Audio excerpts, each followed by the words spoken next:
దివ్య గ్రంథము దివ్య గ్రంథము ఎచటనైన చదివిన సహాయం దొరుకును. కష్టములు వచ్చిన దుఃఖములు కలిగిన విడువకుండా చదువుడి దివ్య గ్రంథం. కొరింథీయులకు రాసిన మొదటి పత్రిక 10వ అధ్యాయము 12వ వచనము.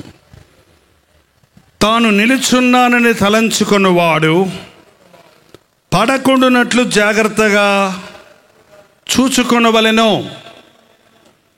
తాను నిలుచున్నానని తలంచువాడు పడకుండునట్లుగా జాగ్రత్తగా చూచుకొనవలెను. మనందరికీ ఇష్టం లేని మాట జాగ్రత్త. మనం బయటకు వెళ్ళినప్పుడు అమ్మ చెప్పుద్ది జాగ్రత్తయ్యా జాగ్రత్తయ్యా, ఎన్నిసార్లు చెప్తా అంటారు. నాన్న చదువు జాగ్రత్తరా జాగ్రత్తయ్యా, బైక్ జాగ్రత్తగా నడిపినానా, మెల్లగా నడిపోయా, జాగ్రత్తగా నడిపోయా, చూసుకొని నడిపోయా, జాగ్రత్త. హెచ్చరికలు ఇస్తుంటారు పెద్దలు, మనల్ని ప్రేమించిన వాళ్ళు, మనకి ఇష్టలైన వారు. జాగ్రత్త అనే మాటను జాగ్రత్తగా వినని వాళ్ళు చాలా ఆపదలో చిక్కుకుంటారండి. బీ కేర్ఫుల్ అనే మాట గద్దించడానికి, బుద్ధి చెప్పడానికి ఎక్కువ వాడతారు. ఆ మాట వినటానికే కొంతమందికి ఇష్టం ఉండదు. కానీ బైబిల్లో చాలా చోట్ల జాగ్రత్తగా ఉండండి, మెలకువగా ఉండండి అని దేవుడు మానవుడిని హెచ్చరిస్తున్నాడు. ఈ రోజున నువ్వు పడిపోకుండానట్లు జాగ్రత్తగా ఉండు. జాగ్రత్తగా ఉన్నోడు పడడు, జాగ్రత్తగా ఉన్నోడు యాక్సిడెంట్ చేసుకోడు, జాగ్రత్తగా ఉన్నోడు మోసపోడు, జాగ్రత్తగా ఉన్నోడు పాపంలో పడడు, జాగ్రత్తగా ఉన్నోడు సాతానుకు లోబడడు, జాగ్రత్తగా ఉన్నోడు సాతాను కుయుక్తులకు లొంగడు. ఈ రోజున సగటు మానవుడు మత్తులో ఉండి, నిర్లక్ష్యంగా ఉండి, అజాగ్రత్తగా ఉన్న మూలాన సాతాను చేత దోచుకొనబడుతున్నాడు, సాతాను చేత శోధించబడుతున్నాడు, సాతాను వలలో పడి నానా వేదనలు పడుతున్నాడు. ఎంతమంది మనుషులు ఈ రోజున నేను సాతాను జయించాను అని చెప్పగలరు? ఎంతమంది ఈ రోజున ఇక్కడ నేను శోధన జయించాను అని చెప్పగలరు?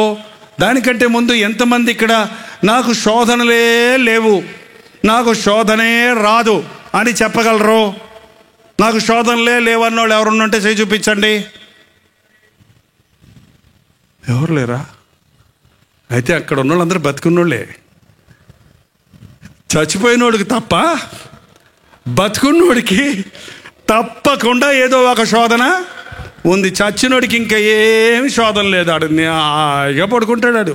మనం ఏడవాల్సిందే కానీ ఏడవకండాన్ని లేచి కూర్చొని చెప్పి మళ్ళీ పడుకోడు. వాడికి స్నానం చేయిస్తున్నప్పుడు ఈ ఇటు అటు ఈడ్చినా కూడా నొప్పుడుతుంది నాకు అని ఏం అంటావు. వాడిని సమాధిలో పెట్టి మేకులు పెట్టి కొడుతున్నప్పుడు మేకులు కొడుతున్నారు నాకు అని అంటావు. వాడిని తిట్టినా పొగిడినా, వాడిని ఏం చేసినా వాడు ఎవరిని ఇంకా ప్రేమించడు, పగబట్టడు, వాడికి ఇంక ఏ శోధన లేదు. కానీ బ్రతికున్నంత వరకు మనకు శోధనలు ఉన్నాయి. శోధన రావటం తప్పు కాదు, శోధించబడటం తప్పు కాదు. కానీ శోధనలో పడటం పాపమవుతుంది. నిలుచున్నా అని చెప్పేవాడు శోధనలో పడకుండా, పడిపోకుండా జాగ్రత్తగా చూసుకో. కొన్ని ఇరుకు మార్గాల్లో మనం నడిచినప్పుడు చాలా ప్రమాదకరంగా ఉంటాయి. ఒక్కొక్క అడుగు ఎంత జాగ్రత్తగా వేయాలంటే బ్యాలెన్స్ చేసుకుంటూ, కాపాడుకుంటూ, అడుగులో అడుగు వేసుకుంటూ దాటుతాం. ఏమాత్రం అడుగు జారిన అగాధంలో పడిపోతాం. అలాగే క్రైస్తవ జీవితం అనేది అనుదినము దేవునితో నడవటం, ప్రతి శోధనను ఎదిరించటం. ఇలాంటి గుంపులో ఉన్న మనుషుల్ని సాతాను ఎవడిని ఎట్లా శోధించాలా, ఒక యౌవనస్తుని ఎలా శోధించాలా, ఒక యౌవనస్తురాలను ఎలా శోధించాలా, ఒక ధనవంతుని ఎలా శోధించాలా, ఒక పేదవాడిని ఎలా శోధించాలా, ఒక చదివిన జ్ఞానిని ఎలా శోధించాలా, ఒక అజ్ఞానిని సామాన్యుని ఎలా శోధించాలా, ఒక కుటుంబాన్ని ఎలా శోధించాలా అని బాగా వాడు ఎరిగి ఉన్నాడు. కాబట్టి మన శోధనలు అన్నీ ఒకలాగా ఉండవు. ఒక్కొక్కడు ఒక్కొక్క రీతిగా శోధించబడుతున్నాడు. శోధన అనే మాటకు అర్థం పరిశోధన. సైతాను శోధిస్తాడు, దేవుడు అనుమతిస్తాడు. కారణం మనల్ని పరీక్షించడానికి. మనం ఎలాగో శోధించబడినప్పుడు దేవుని యొక్క శోధనలో నిలబడతామా, ఆ పరీక్షలో నిలబడమా అని దేవుడు మనల్ని అనుమతిస్తాడు. ఈ అధ్యాయాన్ని మీరు చదివినట్లయితే కొరింథీయులకు రాసిన మొదటి పత్రిక 10వ అధ్యాయంలో ఇక్కడ ఒక మంచి ఉదాహరణ మనకు చెప్పుకుంటూ వచ్చాడు. ఆనాడు ఇశ్రాయేలుల జనాంగము ఐగుప్తు బానిసత్వం నుంచి విడిపించబడ్డారు. వారందరూ సముద్రంలో నడిచారు, వారందరూ మేఘము కింద నడిచారు, వారందరూ ఆ పరలోకపు మన్నా అయిన ఒకే ఆహారాన్ని భుజించారు, వారందరూ ఆ ఒకే పానాన్ని బండలో నుంచి వచ్చిన నీటిని తాగారు. కానీ 5వ వచనంలో, అయితే వారిలో ఎక్కువ మంది దేవునికి ఇష్టలుగా ఉండకపోయిరి గనుక అరణ్యములో సంహరించబడిరి. వారిలో అనేకులు ఆ పరీక్షలలో గెలవలేదు గనుక వారు అరణ్యములో రాలిపోయారు. ఏమంటే మనకే దేవుడు పరీక్షలు పెడుతున్నాడు. రోజు మనకు రకరకాల పరీక్షలు ఉంటాయి. మనల్ని పరిశోధిస్తున్నాడు. పరలోకం పోవాలంటే తుస్సని వెళ్ళిపోయి అక్కడ కూర్చుందాం అనుకుంటున్నావా? ఏమంటే పరలోకానికి వెళ్ళాలనుకున్నవాడు పరలోకంలో వెళ్ళడానికి మీరు ఇరుకు మార్గంలో ప్రవేశించడానికి పోరాడండి అని దేవుని వాక్యంలో సెలవిస్తుంది. నీవు ఈ లోకంలో మనల్ని ఎందుకు ఉంచాడంటే దేవుడు పరలోకం కొరకు మనల్ని పవిత్రపరచడానికి, మనల్ని సిద్ధపరచడానికి, మనల్ని మన పాతాదాము స్వభావం నుంచి విడిపించడానికి. ఇశ్రాయేలు జనాంగాలు బానిసలైపోయారు ఆ ఐగుప్తు దేశంలో. వారిని విడిపించి అద్భుతాలు చేసి మోషే నాయకత్వంలో వారిని బయటికి రప్పించి అరణ్య మార్గంలో వాళ్ళని నడిపించి, వాళ్ళ కాళ్ళు వాయలేదంట, వాళ్ళ బట్టలు పాతకెళ్ళలేదంట, 40 సంవత్సరాలకు వాళ్ళ చెప్పులు దిగిపోలేదంట. మనకు 3 నెలలకా 2 నెలలకే దిగిపోతాయి చెప్పులు. ఏమంటే 2 నెలలకు చెప్పులు మార్చేస్తారు కొంతమంది, ఈడ్చుకుంటారు నడిచి. 40 సంవత్సరాలు నడిస్తే వాళ్ళ చెప్పులు అరగలేదంట, కాళ్ళు వాయలేదంట, బట్టలు ఉతుక్కోవాల్సిన అవసరం లేకుండా వాళ్ళ డ్రెస్ ఎప్పుడూ ఫ్రెష్గానే ఉందంట. అంత అద్భుతాలు చేసి ఆకాశ మన్నా వంటగదికి వెళ్ళాల్సిన పని లేదు, వండుకోవాల్సిన అవసరం లేదు. దేవుడు అద్భుతంగా మన్నాతో పోషించి కార్పొరేషన్ నీళ్ల కోసమో బావిలోని నూతిలోని నీళ్ల కోసమో తిప్పలబడి తోడుకోవాల్సిన అవసరం లేదు. దేవుడు బండలో నుంచి మధురమైన జలాలనిచ్చి మార్గమంతట్లో అద్భుత కార్యాలు జరిగించి వాళ్ళను కానాను దేశానికి నడిపిస్తుంటే, అద్భుతాలు దేవుడు చేస్తుంటే అవన్నీ చూస్తూ అనుభవిస్తున్నోళ్ళు చిన్న శోధన రాగానే, చిన్న పరీక్ష రాగానే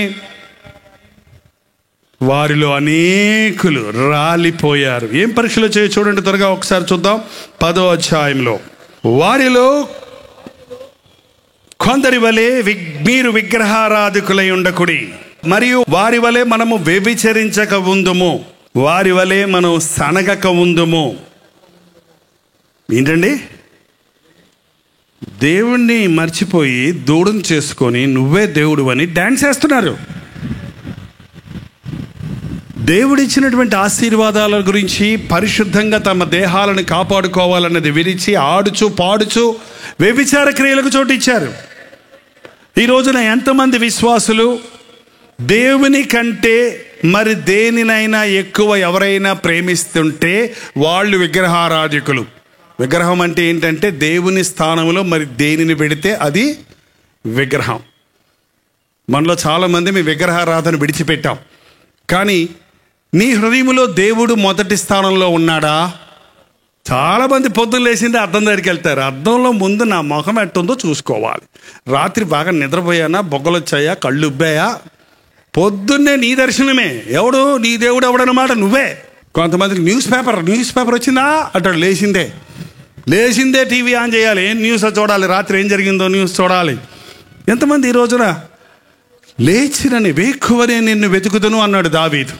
లేచిన వెంటనే నాకు దేవా ఇంకొక రోజు ఇచ్చావా, నాకు ఇంకొక రోజు ఇచ్చావా నా జీవితంలో, ఈ రోజు నా కొరకు నీవే ప్రణాళిక కలిగి ఉన్నావు, నీ చిత్తం ఏంటి ఈ రోజున నేను నడుచుకోవాల్సిన విధానం నాకు నేర్పించు, ఈ రోజున నీ నామాన్ని మహిమపరచుటకు నాకు సహాయం చేయి, ఈ రోజున నేను ప్రతి శోధన జయించే శక్తి దయచేయి. ప్రతిరోజు కొత్త శోధనలు ప్రతి విశ్వాసి కొరకు ఎదురు చూస్తున్నాయి. నిలుచున్నానన్నవాడు, రక్షించబడ్డానన్నవాడు, శోధన నిన్న జయించానన్నవాడు పడిపోకుండా జాగ్రత్తగా చూసుకోవాలి. వేకువనే లేచి ప్రార్థించడం అభ్యాసం చేసుకోండి. సాతాను మీ జోలికి రాలేడు, మీ జీవితంలో ఒక్క రోజు ఒక్క గంట కూడా వేస్ట్ అవ్వదు. లేదా మీ జీవితంలో శోధనల్లో పోరాటాల్లో పడి అందులో వలయంలో చిక్కుకొని ముందుకు సాగలేని వారిగా ఆధ్యాత్మిక జీవితంలో పడిపోయిన వారిగా ఉంటున్నారు. ఈ దినాన ఎందరో ఒకప్పుడు మంచి విశ్వాసులు ఇవాళ శోధనలో పడిపోయి ఉన్నారు, వెనకబడిపోయి ఉన్నారు. మీకే తెలుసు మీ జీవితాల్లో ఎంతమంది ఒకప్పుడు పరుగులెత్తారు మందిరం అంటే, ఒకప్పుడు ప్రార్థన అంటే అందరికంటే నువ్వే ముందు చేయాలని ప్రయాసపడేవాడివి, ఒకప్పుడు బైబిల్ చదవాలంటే అందరికంటే ముందు చదవాలని ఆశపడేవాడి, ఒకప్పుడు కానుకేయమంటే నీకు ఉన్నదంతా త్యాగంతో ఇవ్వడానికి ఇష్టపడేవాడివి. కానీ ఈ రోజున ఆ ఆసక్తి లేదు, ఆ రోషం లేదు, ఆ పౌరుషం లేదు, ఆ శ్రద్ధ లేదు, ఆ భక్తి లేదు. కారణం శోధనలో చిక్కుకున్నావు, శోధనలో పడిపోయావు. అనేకులు శోధనలో పడిపోతూ ఉన్నారు. మనుష్యుడికి రకరకాల శోధనలు ఉన్నాయి. ఏ మనిషిని సాతాను ఎలా శోధిస్తాడో తెలియదు. కానీ ఎవడు శోధించబడినప్పుడు దేవుడు నన్ను శోధించాడు అనకూడదట. దేవుడు ఎవరిని పాపము విషయములో శోధించడు. దురాశ గర్భమును ధరించి పాపాన్ని కాంటుందంట. దేవుడు కాదు నిన్ను శోధించేది, సైతాను శోధిస్తున్నాడు. ఆ సైతాను శోధనిచ్చినప్పుడు దేవుడు నిన్ను పరిశోధించడానికి ఆశిస్తూ ఉన్నాడు. ఇక్కడ ఒక మంచి మాట ఉన్నది గమనించిన తర్వాత, సాధారణముగా మనుష్యులకు కలుగు శోధన తప్ప ఏదియూ మీకు సంభవించలేదు. దేవుడు నమ్మదగినవాడు, మీరు సహింపగలిగిన దానికంటే ఎక్కువగా ఆయన మిమ్మల్ని శోధింపనియ్యడు. నీవు సహించగలిగిన దానికంటే ఎక్కువ నిన్ను దేవుడు శోధింపనియ్యడు. కానీ ఈ రోజున అనేకులు చిన్న శోధనకే లోబడిపోతున్నారు. విశ్వాసి అన్నవాడు, రక్షించబడ్డానన్నవాడు, క్రీస్తు రక్తంలో కడగబడ్డానన్నవాడు, ప్రభు నన్ను మార్చాడన్నవాడు, యేసు ప్రభు గొప్ప దేవుడని నమ్మినవాడు, ఆయన నేను అడిగినవన్నీ ఇస్తాడని విశ్వసించినవాడు, ఆయన పరలోక రాజ్యానికి నన్ను వారసుడిగా చేశాడని నమ్ముచున్నవాడు కూడా ఈ లోకపు ఆకర్షణలకు లొంగిపోవటం, ఈ లోక పాపాలకు లొంగిపోవటం చూస్తూ ఉన్నాం. పొద్దున్న లేచిన వెంటనే ఏం వెతుకుతావు? నా సెల్ ఫోన్ ఇది. పొద్దున్న లేచిన వెంటనే మళ్ళీ గలుగుతారు. ఏమొచ్చినాయి ఎస్ఎంఎస్లు, రాత్రి ఏమన్నా అర్ధరాత్రి అమెరికా నుంచి వచ్చాయా? అదే బైబిల్ అయితే రాత్రి బైబిల్ చదువుకొని తల దగ్గర పెట్టుకొని పడుకుంటే ప్రభు ఇచ్చే హెచ్చరికలతో, ప్రభు ఇచ్చే ప్రశాంతత హాయిగా గురక పెట్టకుండా హాయిగా నిద్రపోతావు. పొద్దున్న లేచినంటే ప్రభువా రాత్రి సుఖనిద్ర ఇచ్చావు, ఈ రోజు కొరకు నాకు ఆహారం ఏంటని బైబిల్ తీసి చదివితే నువ్వు నడవవలసిన మార్గం నీకు నేర్పిస్తాను, జడియకు భయపడకు, నేను నీకు తోడుంటాను, నీ కుడి పక్కన 10,000 మంది పడనను ఏ అపాయం నీకు రాదు అనే వాగ్దానం తీసుకొని జీవితం ప్రారంభిస్తే ఆ రోజు నీకు యాక్సిడెంట్లు ఎందుకు అవుతాయి? బైబిల్ వారం రోజులు కనపడకపోయినా ఆదివారం బైబిల్ తీసుకొని చర్చికి వస్తారు. మళ్ళీ ఆదివారం వరకు బైబిల్ ఎక్కడుందో, మళ్ళీ ఆదివారం బైబిల్ ఎక్కడ పెట్టాను, పోయిన ఆదివారం ఎక్కడ పెట్టాను, అబ్బా ఎక్కడ పెట్టాను ఏంటండి, సరేలే నీ బైబిల్ ఇవాళకి ఒకరోజు చర్చికి తీసుకెళ్తారు, ఒకరోజు చర్చికి తీసుకెళ్తారు. నేను మార్మెంట్స్ పొందినప్పటి నుంచి అండి, నా 18 ఏట నుంచి నా చేతిలో నా బైబిల్ ఉండకపోతే నాకు ఏదో పోయినట్టు ఉంటుందండి. సెల్ ఫోన్ ఎంత ప్రేమిస్తున్నావో నీకే తెలుసు, ఎంత దగ్గర పెట్టుకుంటావో తెలుసు, ఎన్నిసార్లు చూస్తావో పొద్దులేసక తెలుసు. కానీ నీ బైబిల్ని దేవుడు నీకు రాసిన ప్రేమలేఖ అన్నాడు ఆర్ఆర్కే మూర్తి గారు. బైబిల్ ఏంటంటే దేవుడు మనకు రాసిన ప్రేమలేఖ. ఇందులో నిన్నటి చరిత్ర ఉంది, ఇవాల్టి జీవితం ఉంది, రేపటి ప్రవచనం ఉంది. ఇది ఎప్పుడు పాత పుస్తకం కాదు. ప్రతిరోజు నీవు నడవలసిన మార్గాన్ని నీకు నేర్పిస్తుంది, నీకు మనోవికాసాన్ని కలుగజేస్తుంది. ఈ రోజున క్రైస్తవుడు బలహీనంగా ఉండడానికి, శోధనల్లో పడిపోవడానికి, శోధన జయించలేకపోవడానికి కారణం 1 ప్రార్థన చేయకపోవటం, 2 వాక్యం చదవకపోవటం. దేవుని వాక్యాన్ని చదివేవాడు జాగ్రత్తగా ఉంటాడు. మెలకువగా ఉండండి.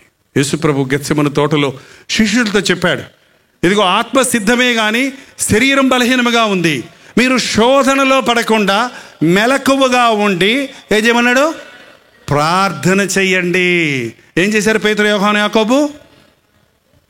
ఏం చేశారు?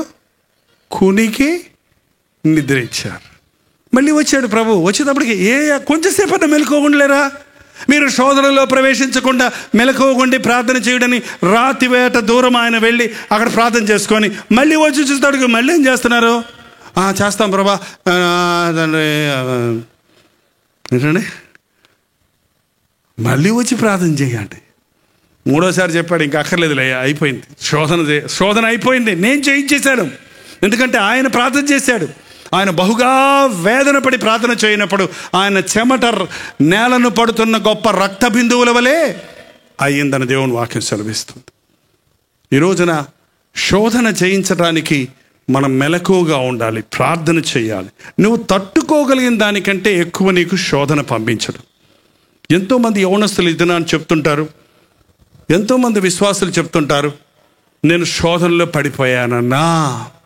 ఒక యవనస్తుడు వచ్చి ఒక భక్తుని దగ్గర అడిగాడంట, అయ్యా నేను శోధనలో పడిపోయాను, నాకు ఇంక జయం రాదు అంటే ఏమైంది నీకు అని అడిగితే, నా ఆలోచనలు అన్నీ చెడ్డ ఆలోచనలే, ఏ స్త్రీని చూచినా వ్యభిచారపు ఆలోచనలే వస్తున్నాయి, దురాలోచనలే వస్తున్నాయి, నేను ఈ శోధన జయించలేకపోతున్నాను అని, నేను ఇంకా పనికిరాను, పాపంలో పడిపోదాం అనుకుంటున్నాను, పాపం చేసేద్దాం అనుకుంటున్నాను. మోహపు చూపుతో ఒక స్త్రీని చూచువాడు అప్పుడే తన హృదయంలో పాపము చేయుచున్నాడు అన్నాడు కదా, నాకు తలంపులు వచ్చాయి కాబట్టి ఇంకా పాపం చేసిన ఒకటే కదా అని నేను పాపంలో పడిపోదాం అనుకుంటున్నాను అని చెప్తే ఆ దైవజనుడు అన్నాడట, ఆలోచనలు నీకు వచ్చటమే పాపం కాదయ్యా, నీ తల మీద నుంచి కాకులు ఎగరకుండా నువ్వు ఆపలేవు. ఆపగలరా? కాకులు మన తల మీద నుంచి వెళ్ళకుండా ఆపగలరా? ఆపలేము. కానీ కాకి నీ నెత్తి మీద కూర్చుందనుకో, పోనీలే పాపం వదిలేసావనుకో, ఓ పుల్ల పట్టుకొస్తుంది, ఒక కర్ర పట్టుకొస్తుంది, ఏంటంటే ఒక గడ్డి మొక్క పట్టుకొస్తుంది, నెత్తి మీద ఏం చేస్తుంది? అది గూడు కట్టుద్ది. నువ్వు పోన్లే గూడు కట్టుకుంది ఎందుకు లేని వదిలేసావనుకో, గుడ్లు పెట్టుద్ది. పోన్లే గుడ్లు పెట్టింది ఎవరికైనా అనుకో, పిల్లల్ని చేస్తుంది. అంతేకాదు నీ బొర్ర అంతా పెంట చేస్తుంది. ఏంటండి అది పాపం. పాపం అంటే ఆ ఆలోచనలు నీకు వచ్చినప్పుడు, దేవా ఈ దుష్ట తలంపు నుంచి నన్ను విడిపించు, ఈ చెడ్డ ఆలోచన నుంచి నన్ను విడిపించు అని నువ్వు ప్రార్థన చేయగలిగితే నువ్వు శోధన జయించిన వాడు అవుతావు. శోధన జయించిన వాడు అవుతావు. నీకు వచ్చిన ప్రతి ఆలోచన నువ్వు నెరవేర్చవలసిన అవసరం లేదు. నీ ఆలోచనలు చెరపట్టి దేవుని దగ్గరకు, ప్రభు దగ్గరకు తీసుకురావాలని దేవుని వాక్యం చెబుతున్నది. చూడండి, కొరింథీయులకు రాసిన 2వ పత్రిక 10వ అధ్యాయంలో 5వ వచనం అండి. మేము వితర్కములను, దేవుని గురించిన జ్ఞానమును అడ్డగించు ప్రతి ఆటంకమును పడద్రోసి ప్రతి ఆలోచనను క్రీస్తుకు లోబడినట్లు చెరపట్టి, ప్రతి ఆలోచనను క్రీస్తుకు లోబడినట్లు చెరపట్టి. నీకు వచ్చుద్ది కదా, పక్కింటోళ్ళు నన్ను ఇంత చేస్తున్నారు, వాళ్ళని తిట్టాలి, రేపు పొద్దున తిట్టిన మాట తిట్టకుండా తిట్టాలి అని అనుకుంటున్నప్పుడు ఏంటి నాకు ఇలాంటి ఆలోచనలు వస్తున్నాయి.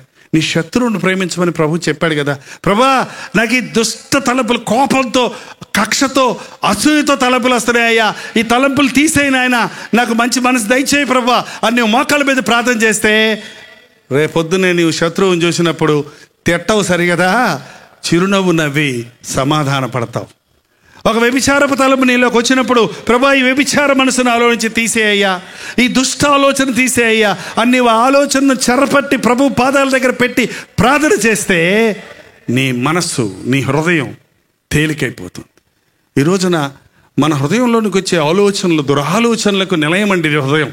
ఈ మోసకరమైన హృదయంలో నుంచి ఎప్పుడు మంచివి రావు, అవి చెడ్డవే వస్తుంటాయి. వాటిని మనం జయించాలని యేసుప్రభుని ఎరిగిన బిడ్డలు, వాటిని జయించాలని దేవుడు మనకు ఉత్తరవాదిగా పరిశుద్ధాత్మని ఇచ్చున్నాడు.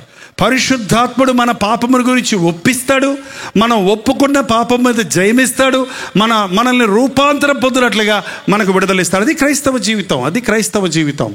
ఈ రోజున క్రైస్తవులకు అన్యులకు వేరే తేడా లేని విధంగా మనం జీవిస్తున్నాం. కానీ ప్రతి శోధనను జయించేవారిగా మనం ఉండాలి. లోకంలో అందరూ పోతున్నట్టుగా నువ్వు పోతే, నీకు ఇతరులకు వ్యత్యాసం లేకపోతే నీవు దేవుని బిడ్డ ఎలాగవుతావు? నీవు నిలుచున్నానన్న వాడివి, పడిపోకుండా జాగ్రత్తగా చూసుకో. ఒక 6 నెలలు భక్తిగా ఉంటే సరిపోద్ది అంటానికి లేదండి. నేను 20 ఏళ్ళ క్రితం యేసుప్రభుని నమ్ముకున్నాను, అప్పుడు బాగా ప్రార్థన చేసేవాడిని అంటే ఈరోజు నువ్వు సరిగా ఉండకపోతే నీ భక్తి అంతా కొట్టివేయబడద్దని దేవుని వాక్యం సెలవిస్తూ ఉంది. ఈ రోజున మనుష్యుడిని రకరకాల శోధనల్లో పడుతున్నారు. నువ్వు ఒక షాప్కి వెళ్ళినప్పుడు అక్కడ ఒక అందమైన వస్తువు కనపడద్ది, ఓ చక్కటి చీర కనపడద్ది, ఓ చక్కటి బంగారు వస్తువు కనపడద్ది, ఇంకేదో నీ ఇంట్లో కావాల్సినవి కనపడతాయి. నీ పర్స్ ఎత్తుకుంటే డబ్బులు చాలవు, అది కొనుక్కోవాలి, అది కొనుక్కోవాలి, అది కొనుక్కోవాలి అనే గాఢమైన వాంఛ కలుగుద్ది. అది శోధన. అప్పుడు పక్క వాళ్ళని అప్పు అడుగుతావు, ఇంటికి వచ్చి భర్తను వేధిస్తావు, లేకపోతే ఇంకేదన్నా తాకట్టు పెడతావు, కావాలంటే ఎక్కడైనా దొంగతనం చేస్తావు, చివరికి నీవు అనుకున్న సంపాదించుకుంటావు.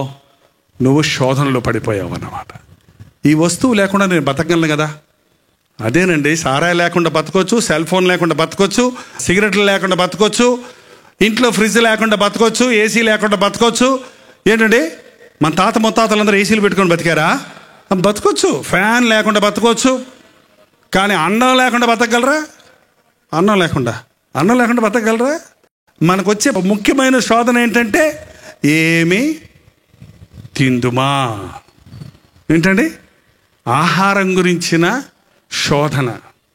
ఆ అన్నం దగ్గరకు వచ్చేటప్పటికండి కొంతమంది ఆ అన్నం ప్లేట్ ముందు పెట్టుకొని ఏడుస్తారు. మీరు ఎవరైనా ఏడ్చారో లేదో తెలియదు కానీ తింటూనే ఉంటారు, ఏడుస్తూనే ఉంటారు కొంతమంది. ఎప్పుడేనా ఆగడే తింటూనే ఉంటాడు, ఏడుతూనే ఉంటాడే. ఎప్పుడు పచ్చడేనా? పచ్చడి లేని వాళ్ళు ఎంతమంది ఉన్నారు కదా, అన్నం లేని వాళ్ళు ఎంతమంది ఉన్నారు కదా. ఒక భక్తుడు చెప్పాడు, నీకు పలావ్ కావాలంటే అడుగు, నీకు గంజంజం ఇచ్చినందుకు దేవుణ్ణి స్తుతించు. నీకు పట్టు చీర కావాలంటే దేవుణ్ణి అడుగు, నీకు నేత చీర ఇచ్చినందుకు దేవుణ్ణి స్తుతించు. నీకు సొంత ఇల్లు కావాలంటే దేవుణ్ణి అడుగు, ఉన్న అద్దెలను బట్టి దేవుణ్ణి స్తుతించు. కానీ ఈ రోజున మనుషుడికి దురాశ అండి. ఒకే వేదన, ఒకే శోధన. ఉన్నదాన్ని బట్టి సంతోషపడడు.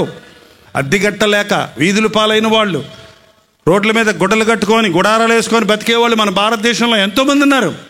అన్నం లేక అలమటించే వాళ్ళు ఎంతోమంది ఉన్నారు. కడుపు నిండని వాళ్ళు ఎంతోమంది ఉన్నారు. ఇంకా కుప్పతొట్టులోని ఆకుల్లోని అన్నం తీసుకొని తినేవాళ్ళు ఎందరో ఉన్నారు. నిన్ను దేవుడు ఎంత దీవించాడో నువ్వు ఎరగనప్పుడు నువ్వు చాలా బాధపడుతుంటావు. కొరింథీయులకు రాసిన మొదటి పత్రిక 10వ అధ్యాయంలో, సాధారణంగా మనుషులకు కలిగే శోధన తప్ప మరి ఏది మీకు సంభవించలేదు. దేవుడు నమ్మదగినవాడు. అందరు నాతోపాటు మాట చెప్తారా? నా యేసు ప్రభు నమ్మదగినవాడు. మనస్ఫూర్తిగా చెప్పడం, కొంతమంది ఊతపదం చెప్తున్నా. నా యేసు ప్రభు నమ్మదగినవాడు. నాకు ఇంకేం బాధ? నాకు మనుషులతో పని ఏంటి? నన్ను ఎవరో మోసగిస్తారనో, ఎవరో శోధిస్తారనో, ఎవరో నాకు హాని చేస్తారనో, ఎవరో నన్ను అవమానపరుస్తారనో, ఎవరో నన్ను తోసేస్తారనో, ఎవరో నన్ను కృంగదీస్తారనో, ఎవరో నన్ను అణిచేస్తారనో, ఎవరో నన్ను తొక్కేస్తారనో నేను భయపడవలసిన, బాధపడవలసిన అవసరం నాకు లేదు. నేను నమ్మిన దేవుడు నమ్మదగినవాడు. తర్వాత, మీరు సహింపగలిగిన దానికంటే ఎక్కువ ఆయన మిమ్మల్ని శోధింపనీయడు. అంతేకాదు, సహింపగలుగుటకు ఆయన శోధనతో కూడా తప్పించుకొను మార్గము మీకు. అబ్బా, యేసయ్య ఎంత మంచి దేవుడు. శోధనతో పాటు సహించటకు శక్తి, తప్పించుకొనుటకు మార్గం చూపిస్తాడంట. శోధన వచ్చిందని ఇక నా బ్రతికింతే, శోధనలో పడ్డానని ఇక ఇంతే, నా కర్మ, నా తలరాత అని చాలామంది అలాగే అంటుంటారండి. ఎంతమంది ఈ రోజున డబ్బు తీసుకొస్తే లొంగిపోతారండి. ఆనాడు ప్రవక్తలు, ఆ ఎలీషా ప్రవక్త 2 మణుగుల బంగారం, 1,20,000 రూపాయల విలువైన బంగారం 6 దినాల్లో, 2 మణుగుల వెండి, 10 షీనారు వస్త్రాలు తెచ్చి, అయ్యా నన్ను స్వస్థపరిచావు, నీకు వందనాలు తీసుకో అంటే ఏమన్నాడు? నాకు అక్కర్లేదు. డబ్బు కొరకు నిన్ను స్వస్థపరచలేదు, డబ్బుతో నువ్వు స్వస్థపరచుకోలేవు. నేను అవి తీసుకుంటే నువ్వు నీ దేశానికి వెళ్ళి, ఎలా పోయింది నీ కుష్ఠరోగం అంటే ఎలీషా స్వస్థపరిచాడు. ఎంత ఖర్చు అయ్యిందంటే ఎంత 1,20,000 బంగారం అది ఇది ఇచ్చాను అంటే దేవుని నామానికి మహిమ రాదు.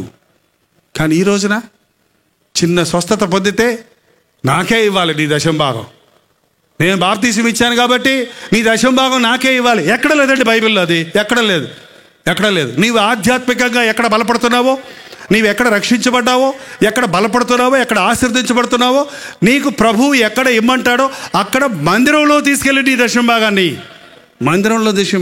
ఇంటింటికి వెళ్ళి వసూలు చేసుకుంటారంట కొంతమంది పాస్టర్లు. ఇది ఎక్కడ బైబిల్లో లేదు. దేవాలయంలో ధాన్యం సమృద్ధిగా ఉన్నట్లుగా మీ దశంభాగముల కానుకలు దేవుని మందిరంలోనికి తెండి అని దేవుని వాక్యం చెప్తూ ఉంది. ఈ రోజున అనేక మంది డబ్బు విషయంలో శోధించబడుతున్నారు. దేవుని సేవకులు అనబడిన వారు శోధించబడుతున్నారు. ఆ డబ్బు మూటను తెచ్చి గారడీ సీమోను, నేను ఎవరి మీద చేతులు పెడతానో వాడికి పరిశుద్ధాత్మ శక్తి వచ్చినట్లుగా నాకు అధికారం ఇమ్మని పేతురు ముందు పెట్టినప్పుడు పేతురు ఏమన్నాడు? నీ ద్రవ్యము నీతో నశించునుగాక. నీవు ద్రవ్యం ఇచ్చి దేవుని వరమును కొనాలనుకుంటున్నావా? నీ హృదయము దేవుని ఎదుట సరిగా లేదు కనుక ఈ విషయంలో నీకు పాలు పంపులు లేవు. ఈ రోజుల్లో శోధించబడే ఒక సేవకుడు శోధనలో ఉన్న ప్రజల్ని ఎలా విడిపిస్తాడు? శోధించబడుతున్నవాడు శోధన జయించకుండా మరొకరిని శోధనలో నుండి బయటికి ఎలా తీసుకుని వస్తాడు? ఆనాడు మోషే శోధన జయించేవాడిగా ఉన్నాడు. మోషే కూడా అదే బాధల్లో ఉన్నాడు. అదే ఆకలి వేసింది ఆయనకి, అదే దాహం వేసింది. మోషే పల్లకీళ్ళు వెళ్ళలేదు, మోషే వాళ్ళతో పాటే నడిచాడు. కానీ మోషే కూడా శోధించబడ్డాడు. కానీ ఒక గురి కలిగి ఉన్నాడు, విశ్వాసం కలిగి ఉన్నాడు. ఏది కావలసి వచ్చినా దేవుణ్ణి అడిగాడు. ప్రజలు వచ్చి మోషేని అడిగేవాడు, మోషే వెళ్ళి దేవుణ్ణి అడిగేవాడు. ఏమంటే దేవుణ్ణి అడగటం నేర్చుకోండి, దేవునికి చెప్పడం నేర్చుకోండి. శోధన సమయంలో ఆయనకు మొరపెట్టు, శోధన నుండి తప్పించుకునే మార్గాన్ని నీకు దయచేస్తాడు. ఈరోజు దేవుడు నీతోనే మాట్లాడుతున్నాడు. శోధనతో పాటు నీ శోధనలో నువ్వు కళ్ళు తెరిస్తే తప్పించుకునే మార్గం సిద్ధంగా ఉంది. నీవు ఆ శోధన జయించుటకు నీకు జయమిచ్చే యేసయ్య తన చేతి నుంచి నిన్ను లేవనెత్తడానికి సిద్ధంగా ఉన్నాడు. మనుషులెవ్వరూ నీ శోధనలో తప్పించలేడు. సాతాను నీ చుట్టూ గోడ కట్టగలడు, నీ చుట్టూ ఎటుపోకుండా నిన్ను బంధించగలడు, కానీ నీ నెత్తి మీద కప్పు కట్టలేడట. పైకి కడులెత్తి మొరపెడితే నీకు సహాయం చేయగలిగిన దేవుడు పైనుండి ఎప్పుడూ నీకు సహాయం చేయడానికి సిద్ధంగా ఉన్నాడు. ప్రార్థన. పరిశుద్ధుడా, ప్రేమగల తండ్రి, ఈ రాత్రి ఒక్కసారి మమ్మల్ని చూడు నాయన. ఎన్నో మేలులు మేము అనుభవించాము, ఎన్నో ఆశీర్వాదాలు మాలో అనేకులు అనుభవించాము. నీవు గొప్ప దేవుడు అని, నిజ దేవుడు అని నమ్మాము. నీ నామంలో బాప్తీసం కూడా పొందాము. నీ సాక్షులుగా బ్రతుకుతామని ఎన్నోసార్లు తీర్మానం చేశాము. కానీ శోధన సమయంలో పడిపోయామయ్యా, జారిపోయామయ్యా, శోధనలో పడి కృంగిపోతున్నామయ్యా, లేవలేని పరిస్థితుల్లో కొనసాగుతున్నాము నాయన. నన్ను లేవనెత్తని ఏ సహోదరుడు, ఏ సహోదరి నీకు మొరపెట్టుతున్నారో వారిని చూడు నాయన. పాపులను పరిశుద్ధులుగా చేసే దేవుడవని, పాప బంధకముల నుండి మమ్మల్ని విడిపించే రక్షకుడవని నిరూపించుము నాయన, నిరూపించుము తండ్రి. ప్రతి విశ్వాసి వారి గ్రామమంతటికి, వారి దేశమంతటికి ఆశీర్వాదకరంగా మారుటకు సహాయం చేయి నాయన. నిర్లక్ష్యంగా మేమున్నందున, మత్తులో మేమున్నందున, అజాగ్రత్తగా మేమున్నందున నీ రాకడ మా మీదకు ఉరి వచ్చినట్లు రాకుండానట్లుగా మెలకువగా ఉండి ప్రార్థన చేయుటకు మాకు సహాయం చేయము. మంచి మనస్సాక్షిని కాపాడుకున్నట్టుకు సహాయం చేయము. భయముతో వణుకుతో రక్షణను కొనసాగించుకున్నట్టుకు మాకు సహాయం చేయము. పరిశుద్ధాత్మ కార్యములను మా అంతరంగాల్లో జరిగించుము నాయన. యేసు క్రీస్తు నామములో అడుగుచున్నాము తండ్రి.